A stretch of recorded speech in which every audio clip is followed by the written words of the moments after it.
it takes a village. Well, that came from the phrase or the statement, it takes a village to raise a child. And that came from an old African proverb. And I want you to think of what that might mean. It takes a village to raise a child. Does it mean in that particular African village the children were really difficult? Or does it mean something more? What does that inspire from you to think it takes a village to raise a child? For me, it reminded me of that we live in a collective consciousness. Of course, we live in the mind of God, that's all there is, but we have a collective human consciousness that is part of all of us. And I believe it takes a village. It means that you and I need to do just what Gretchen was singing about. We need to lean into our faith and rise above, let go of all the things that keep us limited.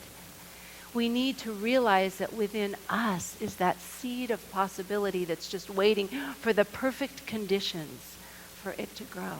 But it's not just in me and you, in our children, middle-sized people, big people, all of us have that seed of potential in us. And when we can be in community and support each other in the times of celebration and the good times, the times of trouble, how much better our journey, our village, our creation will be. We are relational, social creatures. I know Dr. Dean Ornish is a preventive medicine doctor from Harvard, and he said that there is a fundamental need for us to be in community and have connection, as primary and primal as our need for water and air and food and shelter. We need to be together. And that reminds me of one of my favorite quotes from Mother Teresa. It's, if we find no peace, it's because we've forgotten we belong to each other. Studies have been done that people that are in community and good relationships feel more vital and alive. They're happier. And in a community, we find our sense of identity. So it takes a village, I believe, to raise the goodness in each and every one of us, the possibility that's waiting for us. And I know if you think of this beautiful, that ancient village in Arizona with the Hopi tribe, imagine all the different roles they play, because everybody has a part to play in the village. Everybody has a unique part, a spark of divinity that's unique and special to the whole. And you can imagine that village where you have the elders and the medicine people that are either healing or doing spiritual advising. You have the teachers and guides. You have the dancers and the singers and the drummers and the flute players. The men of the village at that time were the hunters, the protectors, and they took care of the leadership of the village. The women, they would butcher the food, they would gather the growing food, they would cook the food, they would take care of the children, they would make the clothes, they would also gather the pigment for the clothes, they would tan the hides, and they would build the lodging, and then they put up the lodging when it was over. I know it's a long list, but they loved doing it. They were built for it and made for it. Thank goodness times have changed and roles are shared more. But the women kept the villages going. The men protected the women and did the hunting and the leadership, and the women kept the village going. But everybody had a part to play, and they all worked together for good. This, our InSpirit village, is the same way. We all have a part to play. All of us have something to give to the community. I remember when we honored Aida last Sunday, our volunteer coordinator, she said she has 140 volunteers that she has the joy most of the time of coordinating. And on top of that, we have our 140 volunteers, and then our board members and our practitioners and all the people that come together here, how blessed we are. We all have a part to play, and I want to thank you for the commitment that we have to this center to make it vital and good and loving, and the support that we can have from a group of people coming together when they realize and recognize that we are one. Now, this idea of the interconnectedness of life and this collective consciousness that we can really up-level comes, well, we saw it when we had our adventure in spirit last year with the Indra's net from the Hindus 3,000 years ago, and they saw the interconnectedness of life in that beautiful net, and that we are each a jewel on that net, reflecting all the other lives. And if, Griffin, if we can have the spider web, please. This is a visual picture of the Buddhist image of creation. And this is a spider web in the morning dew. And each drop of dew reflects all of the other drops of dew. And the reflection inside the dew reflects all of the, it just keeps going on, the reflection reflects all the other. That's the collective consciousness I'm talking about. It goes on and on and on. We're all part of this greater good, this whole. Ernest Holmes said, life is one enormous, cooperative, interrelated creation. Life is one enormous, cooperative, interrelated creation. That we're all created because we have a part to play. There's that seed in us of possibility that we can be giving to the whole. That we can make this whole evolve and grow greater and greater. It's here now.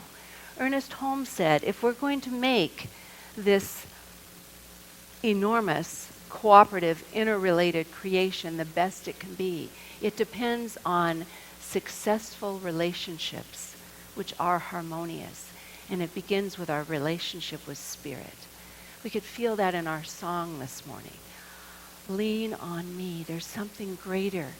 There's something greater that I am a part of. There's something greater.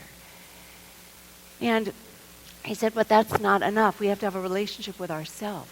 We're the ones we can change. And at our home, in our office, and on the street, that depends on how this interrelated, beautiful creation is going to exist, depending on our relationship to God, ourselves, and each other. We all know Joseph Campbell in The Hero's Journey. He said, we are here to participate joyfully in the sorrows of the world. That first line stumbled over. We cannot cure the world of sorrows, but we can choose to live in joy. Now, joy doesn't always mean that happiness where we're up waving our arms. Joy can be in helping one another. And he went on to say, the world is perfect, and it's a mess. It's always been a mess. We're not going to change it. Our job is to straighten out our own lives.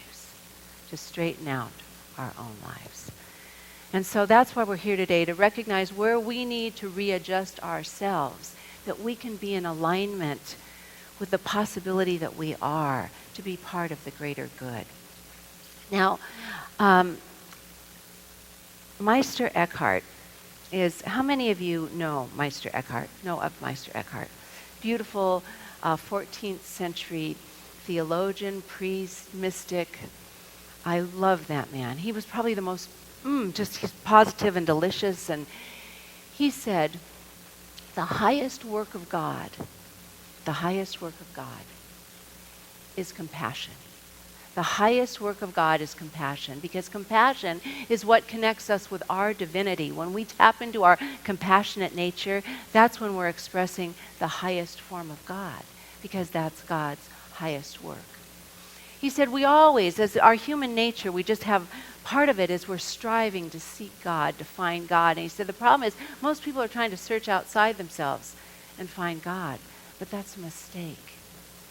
The place we need to look for God is the place where we left him, her, the place we left him, in our heart.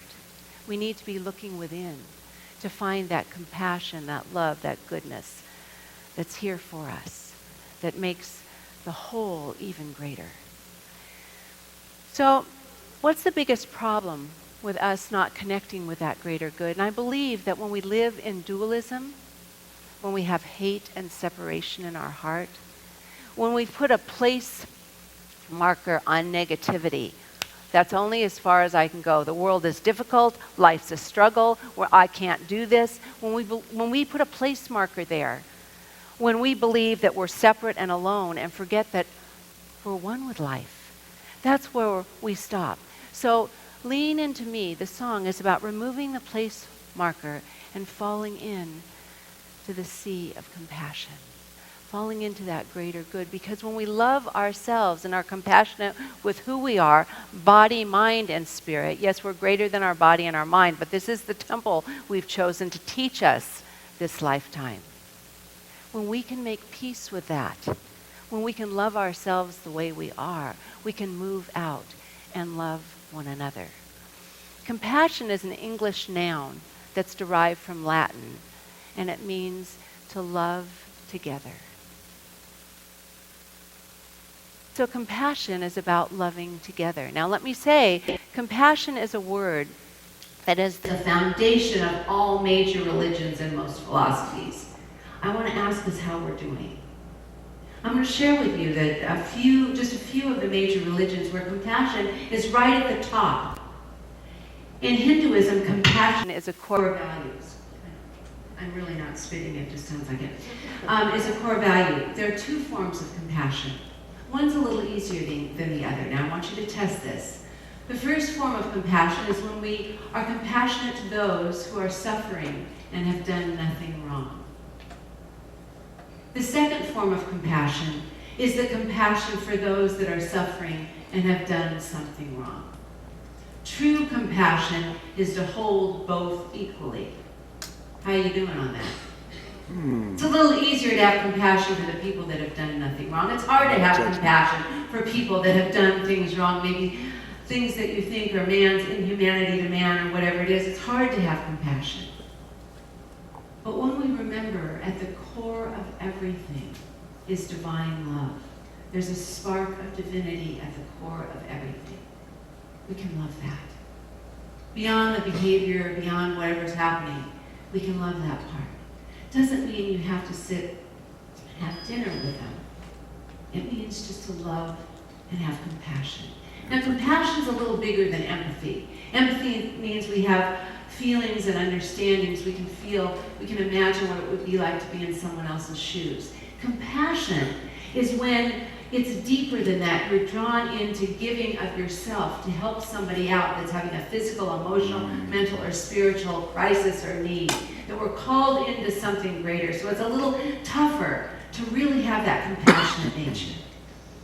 In the Jewish tradition, God is the Father of compassion. And the golden rule in its beginning form, the golden rule that really threads together all religions, do unto others as you would have them do unto you, came from Rabbi Hillel of the first century, the elder. And he was a major figure, a sage, a scholar of the Jewish tradition. And he was challenged in that first century, tell me about the Jewish tradition, while standing on one foot. And that's where the golden rule, the beginning, was born. He said, that which is hateful to you, do not do to your fellow. That which is hateful to you, do not do to your fellow. Simple. And he said that is the whole Torah. The rest is explanation. Go and learn. That was the beginning of the golden rule back in the first century. What is hateful to you, do not do to another one. Don't do to someone else. The ultimate and earnest wish of Buddha was to relieve suffering of all beings. To relieve suffering of all beings. The Dalai Lama, in his Buddhist style, said, if you want to be happy and you want others to be happy, be compassionate, be caring, be loving. How are we doing? Jesus, of course, embodies for the Christians. He embodies compassion. Love God with all your heart and soul and mind, and then love others as yourself. So it's just loving God, self, and others. Compassion. That's what we're here to do. And in the Muslim tradition, foremost among God's attributes, foremost, are mercy and compassion. And a good Muslim starts every single day, goes into every significant action, and each prayer invoking Allah, the merciful and compassionate. So, compassion is not something new. Compassion is something that we're made of. It's that what we are. It's the highest work of God. When we're compassionate, we're doing God's work. We're letting God be God as us when we're stepping above our circumstances into something greater. Remember, in the Hopi prophecy, we're the answer. But we've got to do the work. And I read in one of Meister Eckhart's sermons, he talked about the sculptor and the stone. And he said the sculptor and the stone.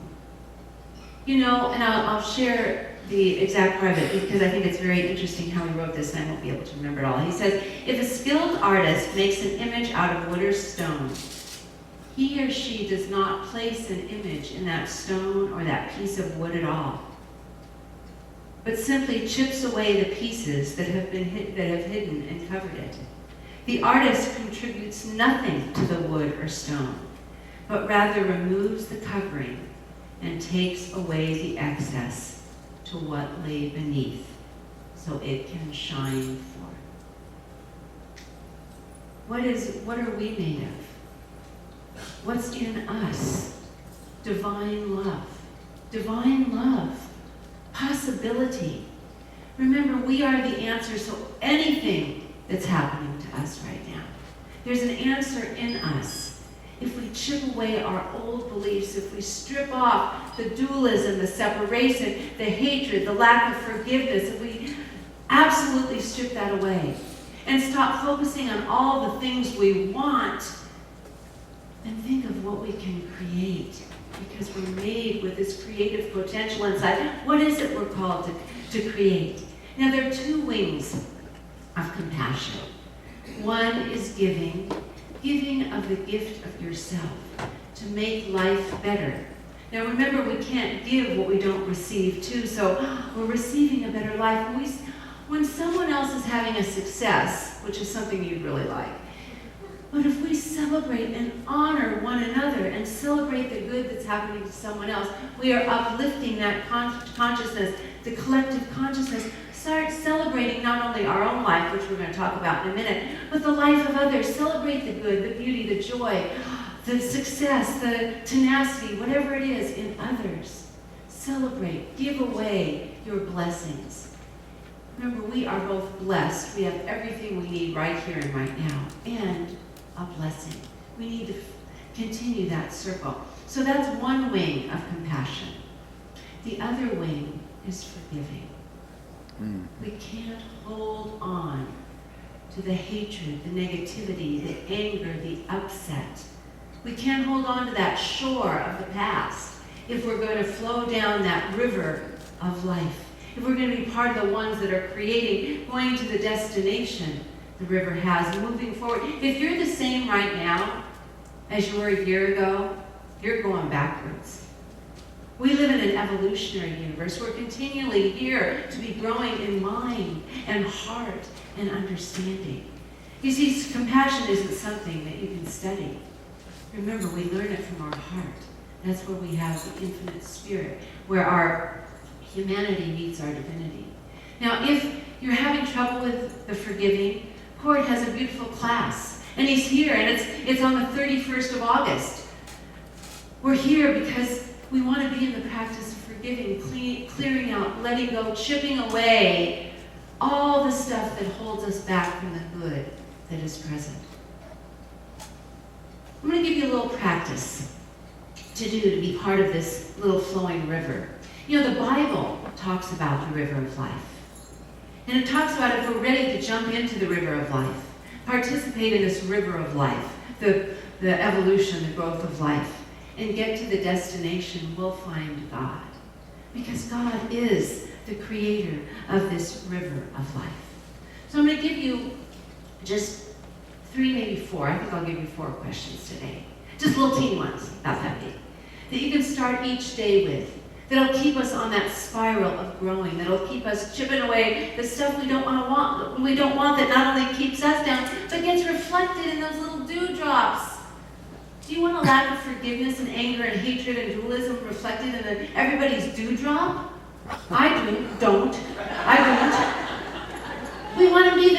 sparkle for people. We want to be the sparkly one that makes people and dewdrops feel good. So ask yourself this right now. How am I to grow today? Just today. How am I to grow? To be more today than I was yesterday. It could be more loving, more kind, more understanding. It could be more productive if you're a procrastinator. I don't know what our certain issues are, but what can I be more of today? And that's just a piece of it for this day. What can I be more of?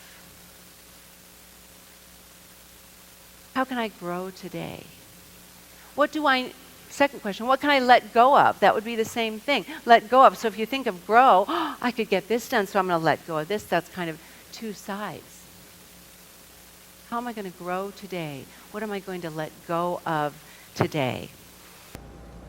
And the other part, to be in these two arms of compassion, what do I have to give today? Who can I give something to? It might be a smile.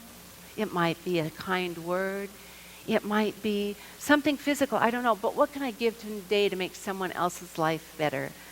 Now, George Eliot, who was one of the leading Victorian writers, who was actually Mary Ann Evans. But George Eliot said, "What do we live for if it is not to make life less difficult for each other?" What do we have to live for? So what can I give today? How can I help uplift someone else's life? And the last question, and this is something some of us have a hard time with in our American society, is we don't celebrate enough. We wait till it's a birthday or an anniversary or a holiday to celebrate. But just as it was saying in that beautiful Hopi prophecy, we have to celebrate all the time. We have to be a celebration just waiting to happen. Now, I don't mean you carry a bottle of champagne around with you, but I mean a joyful experience. We're here to celebrate life. What do you have to celebrate today? So if you start the day with those questions, tiny, they're not very many words, those little questions to help your mind open and expand and be chipping away the stuff we don't want to take with us. I'll tell you, if you ask all those questions and take all that stuff, we can dive into this river of compassion, of divine grace, and we'll be skinny dipping together. We'll have let go of it all, and we'll be there together in the joy of life, absolutely in the flow of God's divine grace. So I'm just going to ask you to unravel yourself and just join me as we close this morning. This morning of consciousness and compassion. This morning that we've talked about interconnectedness of life and the possibility that resides in each one of us, knowing the answer, the goodness, the love, the light is always there.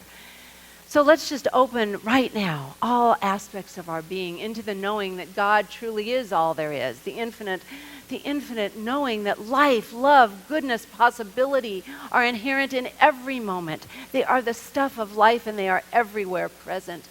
The love that we seek is the love that is already within us. The prosperity that we seek is the prosperity that we are. The joy that we're waiting for is already ours as we open and recognize the oneness of all life.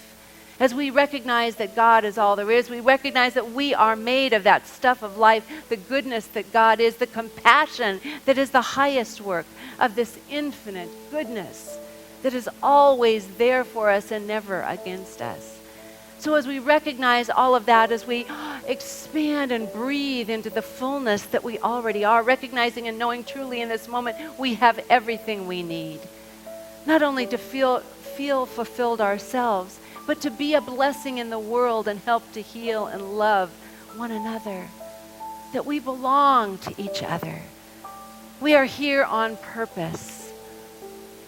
Oh, and just in that recognition and knowing that this is truly a time when we come together. We come together and love one another. We come together truly with love for ourselves, who we are, our gift to give, knowing that we are part of the unfoldment of the whole village, part of an unfoldment of the whole consciousness of the world, that we have our unique part to play right here and right now. And what we bring is our best game. We bring our highest truth, our greatest good. We're good to each other and good to ourselves. Oh, and truly, as we have this consciousness that we're coming together for good, that we love one another, we do create a village. As we gather together, we create a village that works for everyone. We're there for the celebrations. We're there for the support. We are there for it all because we are awake, we are aware, we're fully present, and we know that we are the ones, we have the answer. How good it is to be alive.